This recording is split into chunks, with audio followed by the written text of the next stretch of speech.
Hello friends, welcome to Ezhil YouTube channel. இங்கே பார்த்துட்டு question paper வந்து தமிழ் மீடியத்துக்குரிய கொஸ்டின் பேப்பர். என்ன சப்ஜெக்ட்னு பார்த்தீங்கன்னா மேக்ஸ் சப்ஜெக்டுடைய quarter exam question paper Tamil மீடியத்துக்குரியது. என்ன டிஸ்ட்ரிக்ட்னு பார்த்தீங்கன்னா தஞ்சாவூர் டிஸ்ட்ரிக்டுடைய கொஸ்டின் பேப்பர் 2024-25 கொஸ்டின் பேப்பர் தான் பார்த்துட்ருக்கீங்க. இதில் உள்ள சம் நீங்கள் செஞ்சு பார்த்தா போதும். குவார்டர் எக்ஸாமில் நல்ல மார்க் ஸ்கோர் பண்ணலாம். இதே மாடலில் தான் வரும். நம்பர் வேணால் மாறி வரலாம். ஏற்கனவே குவார்டர் எக்ஸாம் மாடல் கொஸ்டின் ஏற்கனவே ஒரு கொஸ்டின் தமிழ் மீடியத்துக்கு நான் அப்லோட் பண்ணியிருக்கேன். இது 2வது கொஸ்டின். அந்த கொஸ்டின் இதில் உள்ள இந்த கொஸ்டின் உள்ள சம்மையும் நல்லா செஞ்சு பாருங்கள். செஞ்சு பார்த்தாவே ஈஸியாக மார்க் ஸ்கோர் பண்ணிடலாம். ஃபார்முலா கரெக்டாக படிச்சுக்கோங்க.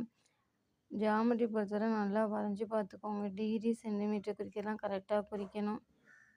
இவ்வளோ சம் செஞ்சு பார்த்தாவே போதும். நீங்கள் வரப்போகிற குவார்டர்லி எக்ஸாமில் நல்ல மார்க் ஸ்கோர் பண்ணலாம். நான் இதே தமிழ் மீடியத்துக்குரிய மாடல் கொஸ்டின் பேப்பர் வேணும்னா இதே சப்ஜெக்ட் மேக்ஸ் அதுபோக science social question paper model question paper வேணும்னா எங்கள் சேனலை ஃபாலோ பண்ணுங்கள். மறக்காமல் பக்கத்தில் உள்ள பெல் பட்டனை கிளிக் பண்ணுங்கள். பாய்.